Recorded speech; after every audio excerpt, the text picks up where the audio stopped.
Well, alright! Welcome back to As You Should Be. Paul Bertolino here in the world famous As You Should Be studios. And, well, it's time for another Ranking the Albums video. Yeah, I don't really do enough of these. I tend to not do them that often because they take a bit of work. I create a lot of notes and stuff, and also there's the going through the albums and deciding how to rank them. And a lot of times I'm doing stuff that I'm familiar with, but it still takes a lot of time and thought and effort, and I'm a lazy ass. That's all there is to it. But here I am, doing a Ranking the Albums video, and well, you know what it is because you know how to read. I'm ranking the Simon Garfunkel albums. Now, speaking of being lazy, there's only 5 albums in this discography, so this is a pretty easy discography to do. But really, part of it was, I'll be really honest, part of it was that I kind of thought, well, it'd be kind of easy to do Simon & Garfunkel, but I really got in the headspace of doing this. So here I am, doing it. Yeah, I got into Simon & Garfunkel in the mid-'80s, sometime, when I was in high school, probably when I was around 16 or 17, because my friend Sylvia, younger sister of my friends Saul and Caesar, whom I, comment about on my videos quite often, she bought the Sounds of Silence album, and was really into it, and she turned me on to it. She said, you need to take this home and listen to it because this is a really great record. And yeah, I took it home and I had a listen, and I was immediately into it, and it started me on my journey, man. But yeah, I've basically loved Simon & Garfunkel ever since. And I love all of these albums. Well, there's one that I don't love out of 5, the one that's at the bottom of my list, but the other 4 I love. So you can go, oh yeah, you're number 4. You have that only at number 4? Well, yeah, I have it at number 4. Just so happens that it's only a 5-album discography, so it seems like it's really low on the list, but it's only a 5-album list. Numbers 4 through 1, I love. All 4 of them. Now, the only thing really that I'm really kind of bummed, disappointed by when it comes to Simon & Garfunkel is that they weren't very prolific. Back in the 60s, there were some of these bands, these classic bands, that were putting out albums left and right, oftentimes more than one a year, and just jamming out all these albums that became all-time classics. Simon & Garfunkel weren't like that. They were kind of like The Who, where, they put out an album, and maybe the next year they wouldn't put one out at all. There was no 1967 Simon & Garfunkel album, which is absolutely insane. What a loss. Just imagine if Simon & Garfunkel had come through with a 1967 album. Oh, man. They don't have a 1969 album either. Bridge Over Troubled Water was recorded in 69, but it didn't come out till 70. Yeah, really, there should be more Simon & Garfunkel albums. That's basically what I'm saying. We need more. Although it's too late for more now, so that's not what I'm saying. Anyway, all of that babbling aside, let's get started. Okay, so coming in at number 5, Wednesday Morning 3 a.m., as you might have suspected, yeah, their debut album from 1964. I've never really been much of a fan of this album. I don't hate it. I don't dislike it. I'm just not into it. They're still kind of, finding their way. They're still kind of just getting into this whole, protest folk singer kind of thing that was so popular at the time, because they had been doing Everly Brothers style stuff, trying to make that stick, and it didn't quite work, and they were kind of still young and trying to find the thing that was gonna work for them. And they got signed by Columbia, and they got Tom Wilson to produce, who was a staff producer who was doing Dylan records at the time, and made this record that's mostly covers or traditional things that were arranged by them. There's only 3 Paul Simon originals on this album, and those are the best tracks on the album by far. But overall, it's kind of po-faced, the pretense of youth, and trying to sound deep and important and kind of thing, make statements, and but this is actually the first album ever to include Sounds of Silence, but it's just the Simon & Garfunkel vocal over a single acoustic guitar, and it's just kind of a song on the album. It wasn't a single or anything. It's just like the last track on side 1, and yeah, kind of buried deep in there, and nobody really noticed it, I don't think, at the time. The cover photo shot at 5th Ave and 53rd Street. Yeah, the 5th Ave and 53rd Street subway station in Manhattan, a station that I ride through. I don't get out there often sometimes, but I ride through that station quite often. In fact, I have to do it in the morning. But, yeah, I mean, there they are, just sitting there posing as the train's pulling in. The station looks quite different now, but that's where it was. And, yeah, I think this was the last album when I was collecting their albums when I was a teenager. This is the last one I got, and it just didn't really. Yeah, I never really got that familiar with the album because I never was that interested. Whenever I played it, I never felt interested enough to really dig in. I just always kind of went, well, I tried, and you kind of file it away, and then a few years later you go, oh well, let's see. Well, whatever, I tried. And then a few years later, and so on and so on. Yeah, it's really not bad. I'm just not into it. All right, it's coming in number 4. Bridge Over Troubled Water. Yes, Bridge Over Troubled Water, merely at number 4. And, well, I love the album. I know there are many people who would put it at number 1. And, I'm not one of those people. And I love the album.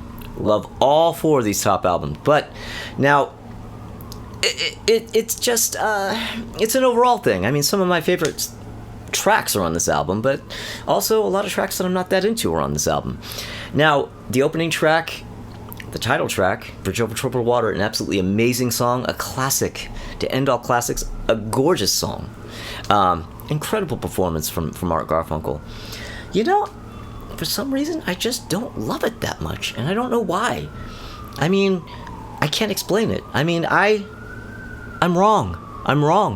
But yeah, I don't know why. I have a tendency, usually, when I play that album, to skip it. I go right to track 2, El Condor Pasa, which is one that I absolutely love. Oh man, El Condor Pasa, it's a track that, or a song or a track or whatever that Paul had heard from an Andean group called Los Incas, and they had an instrumental version, with the melody, and the whole thing, and he heard this in 1965, and well, he ended up, with their permission, from what I understand, he ended up using as a backing track their performance. And that's what that track is. That's Los Incas on the backing track, and Simon and Garfunkel putting vocals over the top, and Paul Simon wrote English lyrics to go over it. And there you go, you have El Condor Pasa. Amazing track. Now, Duncan, from the first Paul Simon, the 1972 Paul Simon solo album, that also has Los Incas on the backing track. So if you listen to that, you can hear the similarity between the two tracks, and that is why.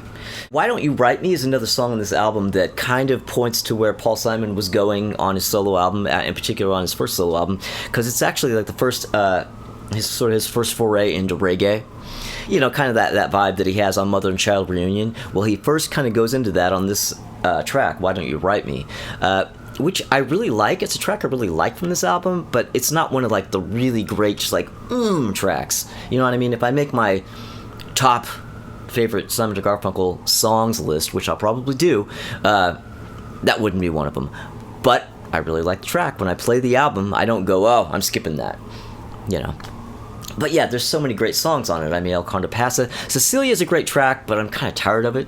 So I don't really have a, like, ooh, yeah, great, this song is playing kind of, reaction when that comes on. But I'll listen to it. So Long Frank Lloyd Wright. Oh man, love that one.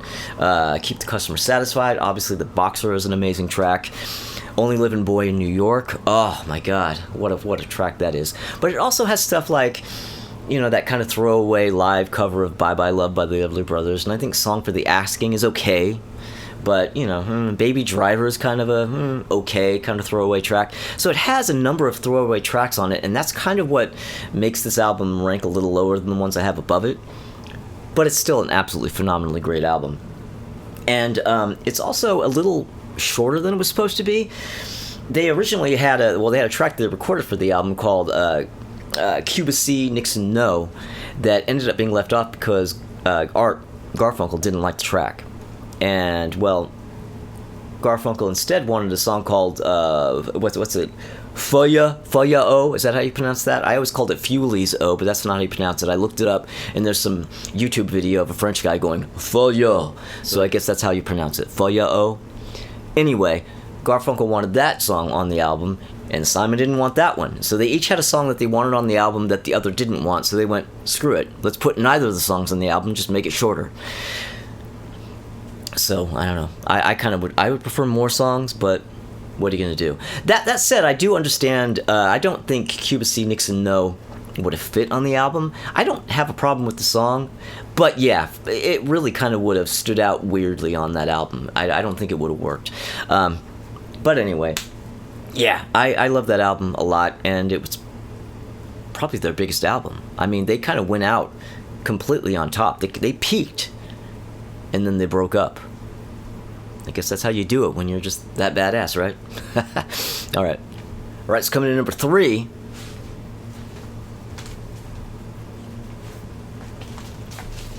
Parsley, Sage, Rosemary, and Thyme. Oh, man. Absolutely great album. Absolutely great album. It's their third album, and kind of the first one that they made after being fully established. And as a result, they were given, they had the Sounds of Silence album that was a huge hit and basically made them stars, and now they had made all this money for Columbia, so Columbia afforded them the opportunity to really go all out and produce the album the way they wanted, do whatever they wanted to do. They gave them like 4 months to record this thing, which was a huge luxury because Sounds of Silence had been a rush job just to capitalize on the Sounds of Silence single. And but at this point, they had Bob Johnson in. Let me get the hair out of my face. They had Bob Johnson in to produce, and they had a couple of singles that they'd already put. Or they had Homeward Bound had already been a single. It actually was an outtake from, well, not an outtake from Sounds of Silence. It was on the UK version, but and it was a single. So that they put that on this album, and Flowers Never Bend with the Rainfall was a B-side of I'm a Rock, and so those 2 tracks are on here. And, they have Scarborough Fair as the opening track, which is, oh my god, that song, people. I'm not going to go into it too strongly here, because I do have an a songs ranking video to make at some point, but I love that song. That's all I'm saying. I love so many of these songs, in fact, but that's a real standout for me. That's one of the real standouts. And now, I mean, that actually was a traditional song. I mean, now it's credited on the album to Paul Simon and Art Garfunkel, but they didn't write that song. It's a traditional song that Simon heard from a guy named Martin Carthy in the UK, who had done his arrangement of it on his 1965 album, and Simon heard that and completely stole it. Just completely stole that arrangement, put it on the Simon and Garfunkel album, and credited it to himself and Art Garfunkel. Well, all right. So there you go. I mean, that guy got ripped off left and right. I mean, Bob Dylan actually heard the same song earlier and turned it into Girl from the North Country in 1962. So Martin Carthy could not win when it came to this track. But, what are you going to do? That song is absolutely incredible. That album is great. I mean, Dangling Conversation, Cloudy, Patterns, 59th Street Bridge Song, Stone Cold classic. 1966, Parsley, Sage, Rosemary, and Thyme. All right, so coming in number 2.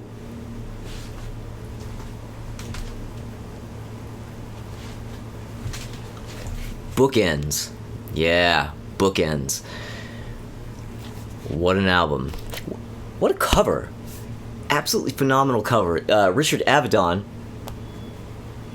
one of the greatest photographers of all time, took incredible photos of so many people. He took some of the best photos of Simon and Garfunkel, of the Beatles, and yeah, I mean, this is an absolute, just stunning album cover. I mean, just the style is just so distinct, yet so simple, and it's striking. It is, but this is Simon and Garfunkel's 1968 fourth album.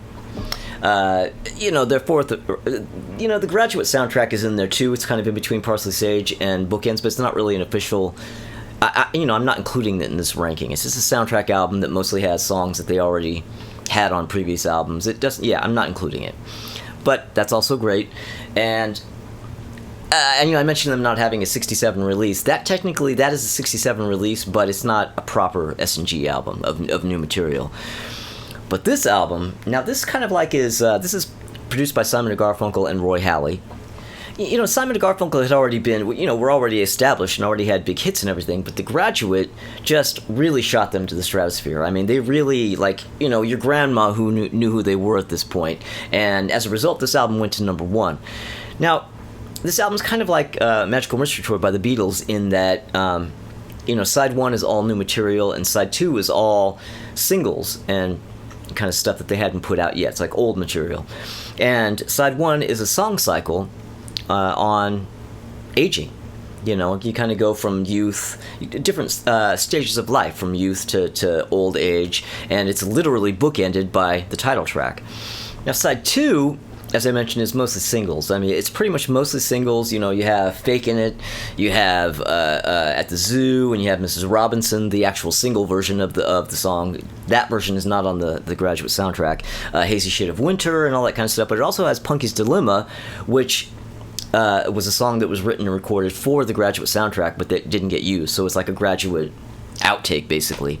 But hey, man, it goes really great on this album. Because it goes really great coming in after Fakin' It, because Fakin' It is kind of like Simon and Garfunkel doing that sort of post-Sgt. Pepper kind of thing. A little bit of that, kind of like what it would have been like if Simon and Garfunkel had made a 67 album, actually. And Punky's Dilemma, I think those two tracks right there give you an idea of what a 67 Simon and Garfunkel album would have sounded like.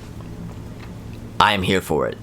Can we go back in time? Or maybe you AI people. Can you AI people create this album for us? Yeah, anyway. Yeah. But yeah, I mean, Bookends, what an incredible album. What a gorgeous album. I love it. Love it. Alright, it's coming to number 1.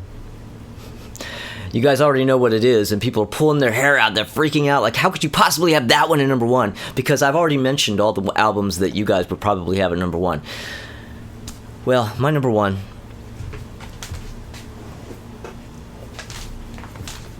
Sounds of Silence. Yeah. Absolutely. Runaway, my number 1 Simon & Garfunkel album. Now, I do fully understand why somebody would put some of the other albums I've talked about already above that album. But this is the one just that I love the most. It's the one that I first heard.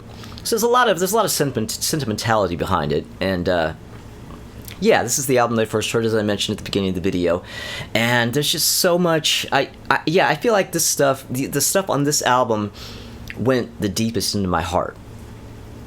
You know what I mean? Even some of the weaker tracks on this album, and there are definitely like kind of almost fillerish kind of tracks on this. Even those, like You've Got a Groovy Thing Going, Baby, I just love that track so much. It just takes me to that moment in time when I was first listening to this album and first discovering them. And yeah, I mean, it really just can't be topped for me. Now, as I mentioned, the UK version of this album has the one, or it has Homeward Bound. It originally was on that as the opening of side 2, and then Richard Corey was the second track. So much better. Naturally, the US version, they take off a track and they give you less. Typical. But, I mean, I think really the best version of this album for me would be if they had left on Homeward Bound and put Blues Run the Game on instead of Angie. Angie is sort of this filler instrumental track that's a minute and a half at the end of side 1. Blues Run the Game is a legitimate full outtake. That's not a great song. It would be the weakest track on the album if it was on there, but certainly better than Angie, certainly more substantial than Angie. I mean, come on. But yeah, but anyway, so that's my Fantasyland for Simon & Garfunkel's Sounds of Silence album. But a number of these songs on this album, the thing about it is after the first album, Simon & Garfunkel kind of broke up because there was no success at all, and Art went back to school, and Paul moved to England, and became a troubadour out there with his guitar, and he ended up putting out a solo album, not getting signed. He was already on CBS/Columbia, and he did a solo album, the Paul Simon Songbook. And when Columbia ended up grabbing Sounds of Silence off the first album and putting a drum and bass backing track on it and turning it into a folk rock track and putting it out, and it became a huge hit, they grabbed Simon and Garfunkel and pulled them back and said, "You guys have some work to do. We have a big hit. You guys need to make an album." And they went, "Oh, okay." So they rush jobbed an album here, and most of the songs on this are redos, re-records of the songs that were on the Paul Simon solo album that he did in '65 in UK. And, you know, a couple, I think, wasn't Homeward Bound on that too, and a couple of songs that were on Parsley Sage are also from that Paul Simon album. So, I mean, like, what, I'm a Rock, Leaves That Are Green, April Come She Will, Most Peculiar Man, Kathy's Song, those were all on the Paul Simon Songbook album.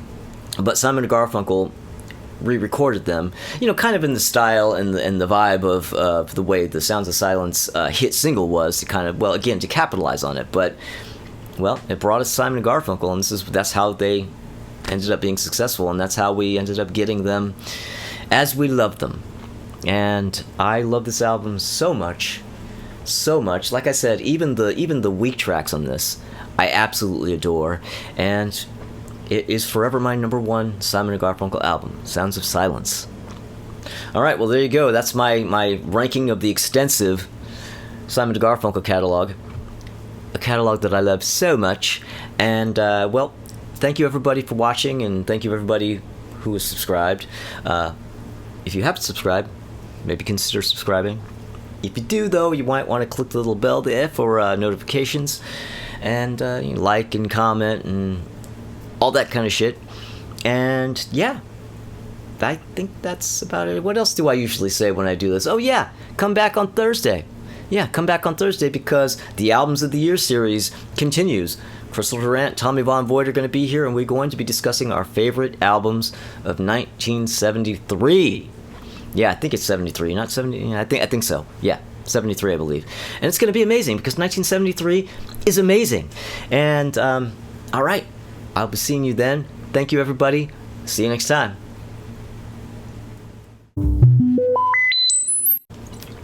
Edit. Yeah, I got into Simon and